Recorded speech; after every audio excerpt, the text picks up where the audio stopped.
नमस्कार, टुडे न्यूजमा स्वागत छ। म एन्जल।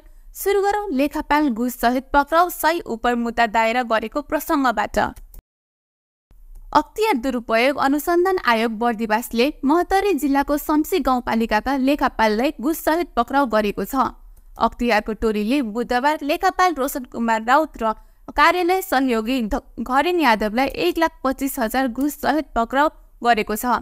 उनीहरूले सेवाग्राहीसँग 1,25,000 रुपियाँ घुस लिँदै गर्दा पक्राउ परेको अख्तियार दुरुपयोग अनुसन्धान आयोग बर्दिवासको टोलीले जनाएको छ। कोभिड-19 सम्बन्धी जनचेतनामूलक कार्यक्रमको भुक्तानी प्रयोजनका लागि लेखापाल राउत र कार्यालय सहयोगी यादवले घुस रकम माग गरेको आरोप छ। शम्सी गाउँपालिकाको वडा नम्बर 5 मा सञ्चालन भएको कोभिड-19 सम्बन्धी जनचेतनामूलक कार्यक्रमको भुक्तानी बापत उनीहरूले घुस रकम मागेको अख्तियारको विज्ञप्तिमा उल्लेख गरिएको छ। लेखापाल राउतले घुस मागेको आरोप सहित काम गरेका संस्थाले अख्तियारमा लिखित उजुरी दिएका थिए। यस विषयमा अख्तियारले थप अनुसन्धान गरिरहेको जनाएको छ। चालु आर्थिक वर्षको भुक्तानी गर्ने अन्तिम 4 दिन बाँकी रहँदा लेखापाल परेपछि शम्सी गाउँपालिकाको सम्पूर्ण आर्थिक कारोबार अवरुद्ध भएको छ। उपभोक्ता र ठेकेदारहरूको रकम भुक्तानीमा समेत व्यवधान उत्पन्न भएको छ। अख्तियारले कारबाही गरेको कारण अन्य निकायबाट तत्कालै लेखापाल आउने सम्भावना समेत कमजोर रहेको छ। लेखापाल राउतलाई अख्तियारको टोलीले आफू साथ नै लगेको बताइएको छ। सुर्तीजन्य पदार्थको सेवनका कारण नेपालमा वर्षेनी 18,000 को मृत्यु हुने गरेको एक तथ्याङ्कले देखाएको छ। नेपालमा हुने कुल मृत्यु मध्ये 15% को मृत्यु सुर्तीजन्य पदार्थको सेवनले हुने गरेको छ। स्वास्थ्य तथा जनसङ्ख्या मन्त्रालयले बुधबार जनकपुरधाममा आयोजना गरेको नेपाल सुर्तीजन्य पदार्थको नियन्त्रण लिने नियम सम्बन्धी पत्रकारहरूसँगको अन्तर्क्रिया कार्यक्रममा प्रस्तुत गरिएको एक तथ्याङ्कमा सुर्तीजन्य पदार्थको सेवन गरेको कारणले मृत्यु हुने मध्ये 28% को मृत्यु मोटर रोगका कारणले हुने गरेको देखाइएको छ। बीपी कोइराला स्वास्थ्य विज्ञान प्रतिष्ठान धरानका प्राध्यापक डाक्टर श्याम लम्सालले प्रस्तुत गरेको सो तथ्याङ्कमा विश्वमा मृत्यु हुने 80 लाख व्यक्ति मध्ये सुर्तीजन्य पदार्थको सेवनका कारणले 12 लाखको मृत्यु हुने गरेको छ।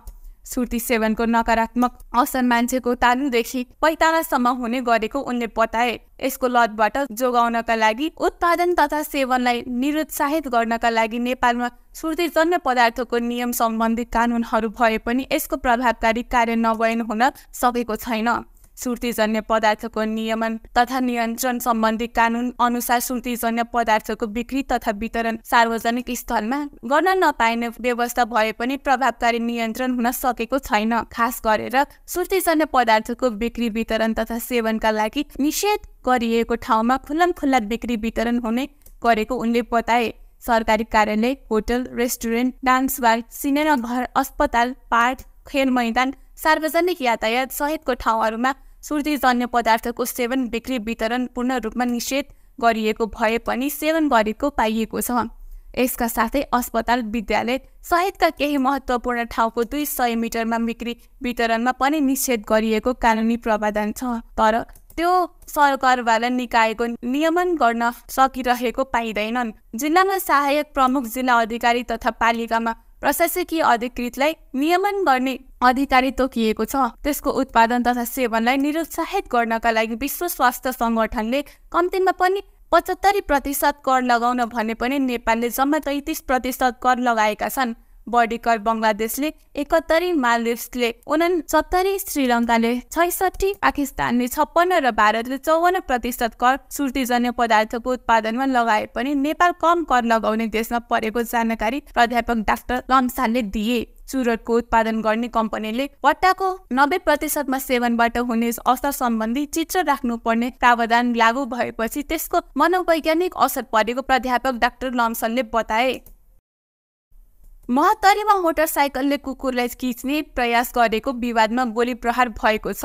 रामगोपालपुर नगरपालिका 1 बस बिटीका 38 वर्षीय कौशल मण्डलले 44 वर्षीय श्रवण यादव माथि गोली प्रहार गरेको छ। मंगलबार दिउँसो कौशलले चलाएको 28 प 988 नम्बर प्लेटको मोटरसाइकलबाट श्रवणको कुकुरलाई छोएको थियो। सोही विषयमा श्रवण सहितले कौशलमाथि हातबात गरेको थियो। त्यति बेला नै कौशलले उनलाई गोली मार्ने धम्की दिएका थिए। साँझ घरबाट पिस्तोल लिएर रामगोपालपुर चोकमा श्रवणमाथि उनले गोली प्रहार गरेको महोत्तरीका प्रहरी नयाँ उपरीक्षक दिलीप गिरीले जनाएका छन्। उनका अनुसार कौशलले श्रवणमाथि 2 राउन्ड गोली प्रहार गरेका छन्। गोली प्रहार गरेका कौशल महोत्तरी प्रहरीको हिरासतमा छन्। मण्डलबाट गोली प्रहार गरेको पिस्तोल र 3 राउन्ड गोली समेत प्रहरीले बरामद गरेको छ। कौशलमाथि जिल्ला अदालत महोत्तरीबाट 5 दिनको म्याद थप गरी प्रहरीले अनुसन्धान अगाडि बढाएको छ। श्रवणको जनकपुरधाम स्थित Janaki health care and research सेन्टरको आइसियुमा राखेर उपचार भइरहेको छ। श्रवणको घाँटीमा गोली लागेर कञ्चनबाट निस्केको उपचारमा संलग्न चिकित्सक डाक्टर सौरभ कर्णले जनाएका छन्। उनका अनुसार अर्को गोली छातीमा लागेको छ। त्यो गोली अस्पताल ल्याएर निकालिएको थियो। घाइते यादवको अवस्था गम्भीर रहेको चिकित्सक कर्णले बताए। श्रवणलाई गोली प्रहार गरी मण्डल भाग्न खोज्दा स्थानीयले पक्राउ गर्न खोजेका थिए। उनलाई पक्राउ गर्न खोज्दा लछार पछारबाट समेत 2 जना घाइते भएका छन्। श्रवणको छोरा अविनाश यादव र स्थानीय सिया शरण मण्डल घाइते भएको श्रवणका सालो सुदीप यादवले बताए। उनका अनुसार यी 2 जनाको उपचार रामगोपालपुरकै अस्पतालमा भइरहेको छ। श्रवण बसबिटी हुँदै आफ्नो घर लक्ष्मीपुर गइरहेका थिए। मोटरसाइकलले कौशलको घरको कुकुरलाई पिस्ने प्रयास उनले गरेका थिए। श्रवणको सालोले भने त्यसपछि दुवै पक्ष बीच गाली गलोच भएको थियो। श्रवण परिवार सहित भारतमा बस्ने गरेका थिए। 1.5 वर्ष अघि आएर यतै बस्न थालेका थिए, तर कौशल 10 दिन अघि मात्रै कुवेतबाट फर्केका छन्। किर्ते कागजात पेश गरी नेपाली नागरिकता लिएको आरोपमा अदालतबाट पक्राउ पूर्जी जारी भएपछि सप्तरीको डाक्नेश्वरी नगरपालिकाका उपप्रमुख मीरा यादव पक्राउ परेकी छन्। उनलाई नागरिकता सम्बन्धी कसुरमा नियन्त्रणमा लिएको सप्तरीका एएसपी नरेन्द्र कुमार कार्कीले जानकारी दिए। सोही मुद्दाका प्रतिवादी उपप्रमुखका पति महेन्द्र यादव भने अझै फरार छन्। डाक्नेश्वरी नगरपालिकाका कृष्ण कुमार यादवले उपप्रमुख मीरा दम्पति भारतीय नागरिक रहेको र किर्ते कागजात पेश गरी नेपाली नागरिकता लिएको आरोप लगाउँदै जिल्ला प्रहरी कार्यालयमा आवश्यक कारबाहीका लागि उजुरी दिएका थिए। प्रहरीले मुद्दा नचलाएपछि उनी मुद्दा दर्ताको माग गर्दै उच्च अदालत जनकपुरको राजविराज इजलासमा पुगेका थिए। उच्च अदालतको राजविराज इजलासले मुद्दा दर्ता गर्न आदेश जारी गरेपछि उनीहरू विरुद्ध आइतबार नागरिकता कसुरमा मुद्दा दर्ता गरेको थियो। उपप्रमुख मीरा र उनका पति महेन्द्र भारतको बिहार राज्य अन्तर्गत सुपौल जिल्लाको निर्मली थाना अन्तर्गत मझारी ग्रामका बासिन्दा रहेको र किर्ते कागजात पेश गरी नेपाली नागरिकता लिएको भन्दै जिल्ला प्रशासन कार्यालयमा यादवले कारबाहीको माग गरेका थिए। सप्तरीको साबिक औरही गाविस वडा नम्बर 3 हाल डाक्नेश्वरी नगरपालिका 6 बाट झुटो विवरणको आधारमा नागरिकता प्रमाणपत्र लिएको आरोप उपप्रमुख मीरा दम्पतिमाथि छ। मुद्दा दर्ता भएर पक्राउ पूर्जी जारी भएपछि उपप्रमुख मीरा एमालेका केही नेता तथा कार्यकर्ता सहित हाजिर हुन जिल्ला प्रहरी कार्यालय पुगेकी थिइन्। प्रहरी कार्यालयमा पुगेपछि प्रहरीले उनलाई नियन्त्रणमा लिएको थियो। प्रदेश सरकारले मध्य प्रदेशमा रहेको 136 पालिका मध्ये 133 पालिकामा प्रादेशिक जनस्वास्थ्य प्रयोगशाला सञ्चालनमा ल्याएको छ। मध्य प्रदेशमा बाँकी रहेको पर्सा जिल्लाको वीरगञ्ज महानगरपालिका पोखरी तथा सरीको मलङ्गवा नगरपालिकामा प्रयोगशाला सञ्चालन गर्ने तयारीमा रहेको र चाँडै सञ्चालन गर्ने प्रादेशिक जनस्वास्थ्य प्रयोगशाला जनकपुर धामका निर्देशक डाक्टर श्रवण कुमार मिश्रले जानकारी दिए।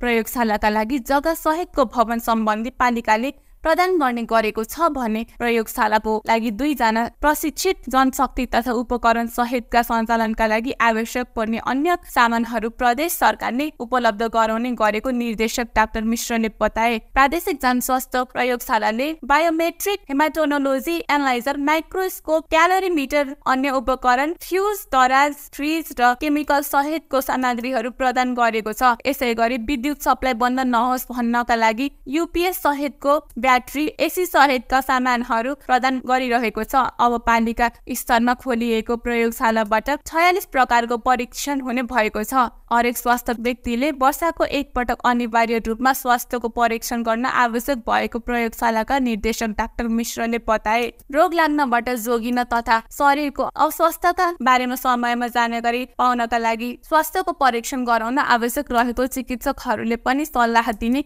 गरेको छ। पालिका स्तरमा नै न्यूनतम शुल्कमा स्वास्थ्यको परीक्षण भएपछि सर्वसाधारणलाई राहत मिल्ने विश्वास प्रदेश सरकारको रहेको छ। अब 46 प्रकारको स्वास्थ्यको परीक्षण पालिकामा नै हुने भएको छ। अहिले मध्य प्रदेश सहित देशमा नै बढेको उच्च रक्तचाप, मधुमेह, हृदय रोग जस्ता नसर्ने रोगका बारेमा समयमा जानकारी पाउन तथा अनिकालमा ज्यान जान नदिनका लागि स्वास्थ्य परीक्षण आवश्यक भएको मध्य प्रदेशका स्वास्थ्य तथा जनसङ्ख्या मन्त्रालय सचिव डाक्टर प्रमोद यादवले बताए। यस्तै बुधबारदेखि जनकपुरधाम उपमहानगरपालिकामा प्रादेशिक जनस्वास्थ्य प्रयोगशाला सञ्चालनमा आएको छ। हस्त टुडे न्युजमा अहिलेको लागि यति नै। फेरि अर्को समाचार लिएर पुनः उपस्थित हुनेछौँ। हेर्दै गर्नुहोस् टिभी टुडे जनकपुर। नमस्कार।